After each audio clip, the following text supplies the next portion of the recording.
And boy, oh boy, do I love this convertible.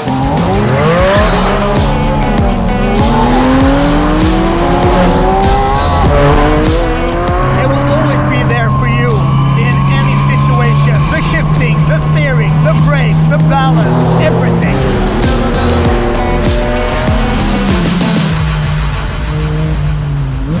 We know that Porsches, they have always been so focused when it comes to driving. They are among the very, very best. It's like people buy them because they know that they really get what they pay for. They've become expensive in all their different lineups and all the accessories that you can put on them, but they never let you down, and they always open up for you to become a really good experienced driver. And you can progress with them for so many years. Setting them on track, setting them on normal roads, just living with them is a pure joy. And that of course starts with the 911, that classic one that's always been there. But throughout the years, the family has grown. The Panamera, the Cayenne, still very capable cars. And then we got the 718. And this one is one of my favorites. It is compact, it is low, and it's just such a balanced car with its mid-engine placement. There is really not any special technique of driving this car. Mid-engine car, well, it depends on how hard you drive it, of course, and during what circumstances and on what type of track, but it is very planted. The distribution is just perfect compared to a 911 that has throughout the years been a bit demanding depending on what type of model and how much power you had in it. Some of them we'll call widowmakers, know about that, but they have become so much more controllable. And nowadays, it's just almost get into it, floor it, and it will always be there, glued to the ground. But this one is even more glued to the ground. And if we talk about glued to the ground, well, the new 718 GT4 RS, that really impressed me on the road and especially on the track. But the most beautiful thing about that car is its engine, that GT3 engine that has been derived earlier from their racing cars and put into this one, the 718. The special thing about it is how it revs out to 9,000 RPM. You know, in the coupe, that with the induction sound just behind your ear is just ear-ringingly good. And it's almost like you need to have earplugs to drive that for longer sessions when topping out. And now finally, what are we standing with here? Well, this is the 718 Spyder RS. The normal 718 Spyder got 420 horsepower, but this has got the RS ingredient. And Spyder, well, that means that it's a convertible. And boy, oh boy, do I love convertibles. And boy, oh boy, do I love this convertible.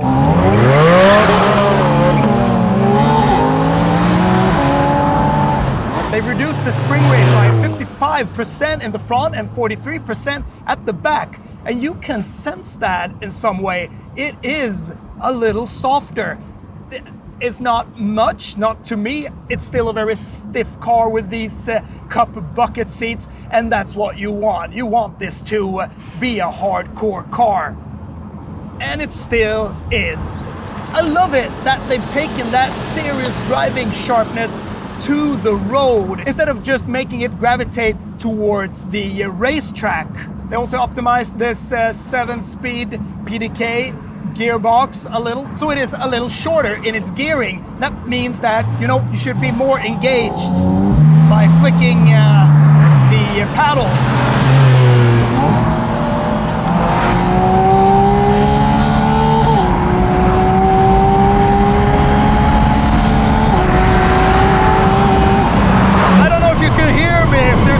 Turbulence here, but I mean this is something special. If you love convertibles, if you love sound, and if you want that extra level of excitement and pure racing style, well, then this one is a very good pick. A rather expensive one with the Weissach pack, because if you want to show off your muscles, well, choose the Weissach pack. This just blows me away completely. I mean, you can love convertibles for what they are. Cruise around, just feel the air, the wind, the smell, and the sound if you have a sports car of some kind. But this is a hardcore racer. It is almost like you need earplugs and a helmet on to drive this one to dampen that sound. Because when it tops out at 9,000 RPM in this, well, then you're purely in driving heaven. This is just so amazing. But this has been a bit more softened for the road. And that means that the softening has been done to the dampers. 55% at the front and 43% at the back. So it is a bit more soft still. When you drive it, you can feel it, but it's still a very harsh car. It is a rather bumpy ride whenever you reach some roads that aren't that smooth. But in this one, you get in, you are focused. This is a track weapon. This is a B-road weapon for those demanding roads. And it takes on them like not many other cars. This is purely amazing. The look of it, well, it looks very aggressive. It's got the Weissach pack here. It is a bit more hardcore. Carbon fiber bonnet here. On this one, the lip is a little shorter than the regular GT4 RS. So it's 15 kilos lighter than the regular Spyder with this two-parted soft top. So it's divided into two parts. I've taken away the first part that covers a bit from the back. Just have this top on because it was raining. A bit, you know, fiddly. Putting it together, putting it back there. Easier if you're two. And if it starts to rain suddenly, then it's, well, you're thankful if you're two people. Then it will go a lot quicker. Otherwise, you will be drained.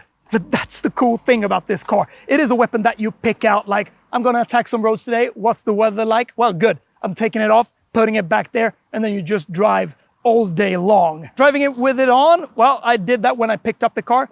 Can hear some squeaks, not much, so it's rather isolated, but you can drive faster than about 200 kilometers an hour. That's what Porsche recommends. You need to take it off because the aerodynamics becomes better. And yeah, maybe it would rip it off if you start pushing it towards 250 and over that. It will top out at 304 kilometers an hour and it will do 0 to 100 kilometers an hour in 3.4 seconds. It's got the Chrono package, got launch control and that beautiful PDK gearbox. You can't be offered any manual in this one, and that's good because it would really not keep up with this very agile engine. And this one has been a bit optimized as well, so it's a bit shorter in its gearing. That means that you want to flap around a bit more. And that is just the joy in this one. You want to do that because on upshifts and especially downshifts, well, it's just so quick, and it is a joy. You have so much fun in this car. It is pure driving pleasure, and it's pleasure for your ears if you like that little higher decibel in a car.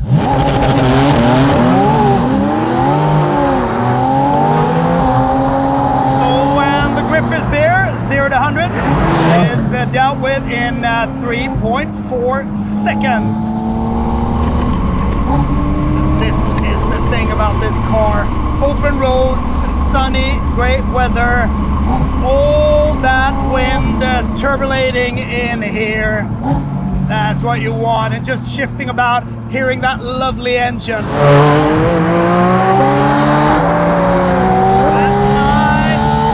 We can't even speak at that speed. And the brakes.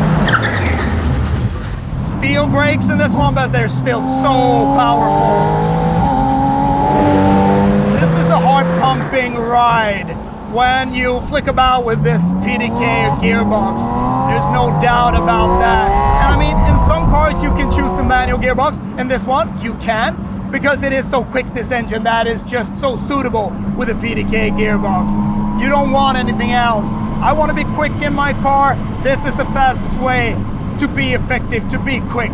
It's so much more compliant together with the PDK gearbox, and it works so much quicker on the racetrack, because this one, you will take it to the racetrack because it is more or less the same, even though the chassis setting is a little softer than the GT4 RS.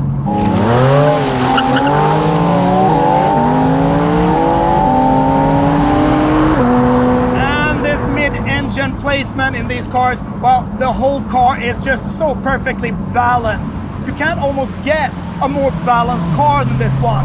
And it's 5 kilos lighter than the GT4 RS. That's rather interesting. But being so focused in a car like this, it's almost like driving a hardcore motorcycle. All the elements, all the wind, what you covered, by most of it of course, as it swirls about in here. Well, you just get so thrilled. Well, driving it from day to day, you need to be a bit hardcore and really like to grab it and drive it hard from time to time, because commuting in it, well, it's not the most comfortable ride. You need to love this type of car to drive it, but you drive it with a smile, taking it out on these curvy roads like this and days like this, you're just alive. So for aerodynamic improvement, you got the CFRP reinforced plastics, which lets the air out so it doesn't get any lift. And that is also provided here under the soft top, so the air can run through effectively and into the air intakes there.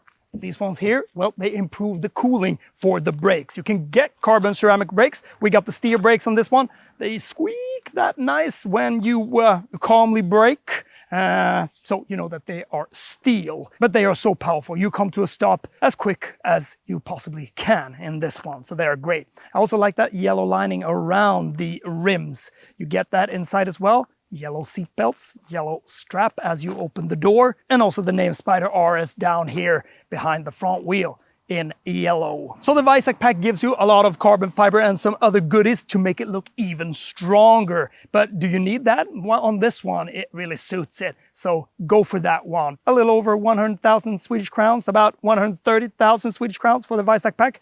And then you can add on the magnesium rims. You also got the lovely titanium exhausts.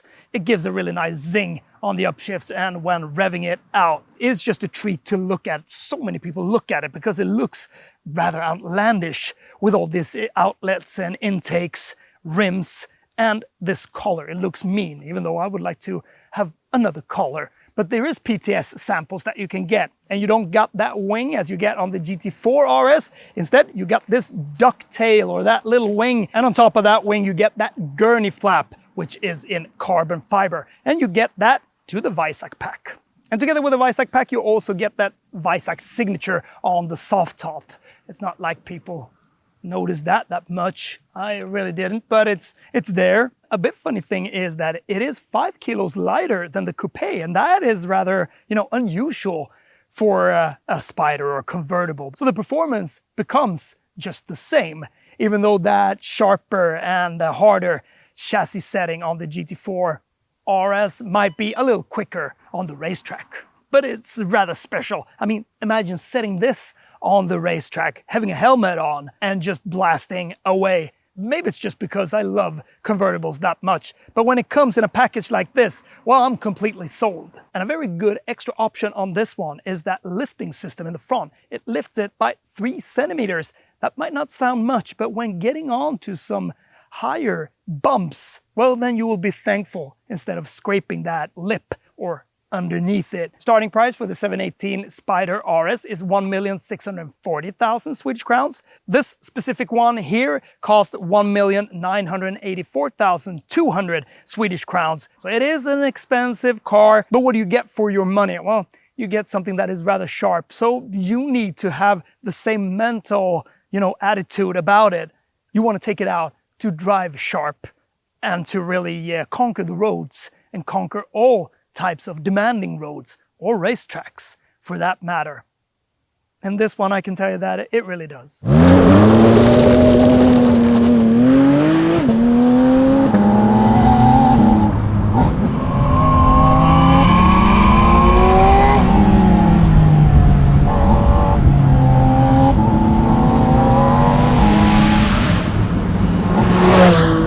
And that sound is just ear-ringing delicious.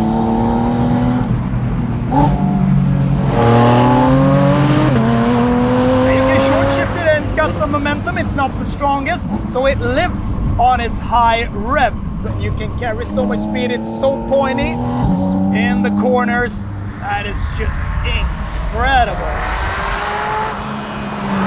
But you don't buy this one to cruise around in. You need to be that hungry driver to really want to drive hard and take it out on some of your favorite roads on a day like this. And let's just listen to this sound here again.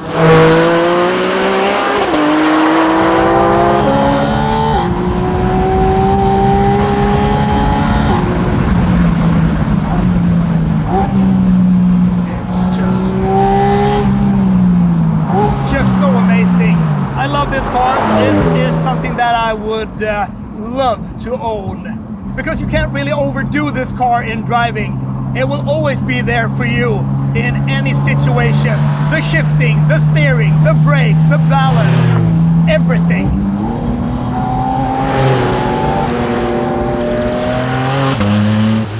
So if you are a car and driving enthusiast, this will fill your needs more than well enough, and you will become such a good driver. We talked about that before. This is the perfect car to become the splendid driver in, because it's so well balanced. You don't need any specific driving technique for this one. You just go. Of course, if you want to start drifting about a bit, you need to be on the throttle. You can't just let off, because the weight will come rather quickly. Not like in the 911, but that sits in a different way. This one is just very, very balanced. Okay, so let's take off the roof. Well, I've just had this on for a little cover for the rain, which came earlier today. So there is another part which I put into the bag. But let's just have this one on. And this is rather cool because it's open here, so you still get a lot of sound. You can just take your windows down and then you get a lot of sound, of course. So what you start off with is pulling these straps here. Manual operation, all of this.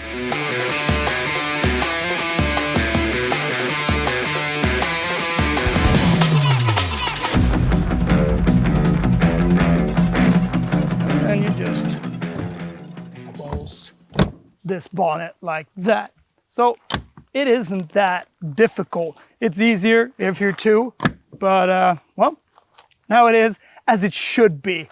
A convertible, a Spyder, and you know, have everything down. This one, I almost forgot that before.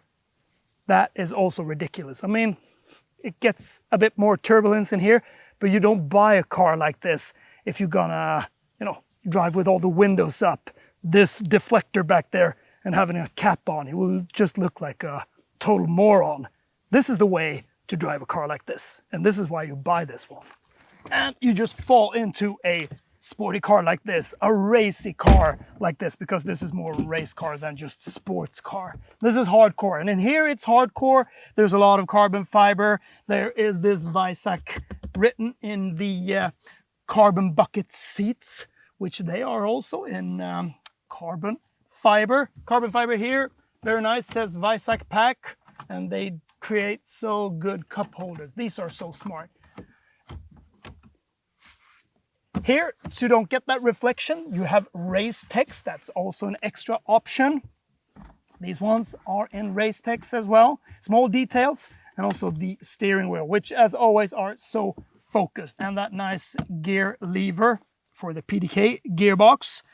The yellow straps, and these, they make the day a lot more brighter. I love this, and this is my favorite color, so to me this is great. And it needs to be a bit more spiced up, just as that lining around the rims with the yellow and the typing, because gray, well, it's cool. I think most people will want this color, but I would like to have some blue, green, or mostly yellow. That's my favorite color.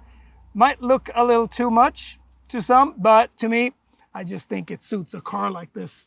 You sit so well. And as I said before, I think that many cup bucket seats in different sports cars, they have become so much more soft. And this one, this is very hard, but still the stuffing is good. So you can cruise a little with them. And it's a lot of the old look in here. From the look of the buttons with their tactile great feel, I still love these. They can keep on doing these for a couple of years. I think they're just great. The tuner, media, the knobs here, and a little newer, this infotainment screen. Big gray pattern, the rev counter in the middle. The paddle shifters in magnesium are just perfect in length, and they are here for your fingers because you're so deeply burrowed in with your hands here. They won't change position. You should sit in this position. And driving position, well, it's great. Manually operated like that, and a little electric if you want to push yourself up or down. And you got the buttons for the PDK Sport, shifts a lot faster. You get the sport of the engine together with that. You can change the chassis so it becomes a little harder. So there's not like tons of settings. It's just like sport and normal. That's it. You get the exhaust note a little higher, You want that because it barks so nice when you short shift or get up on some higher revs. Lifting system here, and not that much to talk about in here, apart from it being extremely focused.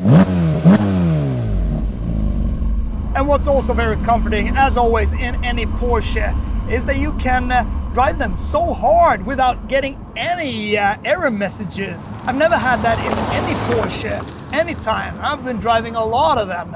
And think about that, buying something, paying a lot of money for a sports car, you don't want any errors to come up first time you drive it on track or beat it around some B-roads. And that is a value in itself. And that should really be treasured. So that this car costs 2 million plus, well, you can hammer it around so much and it won't even break a sweat.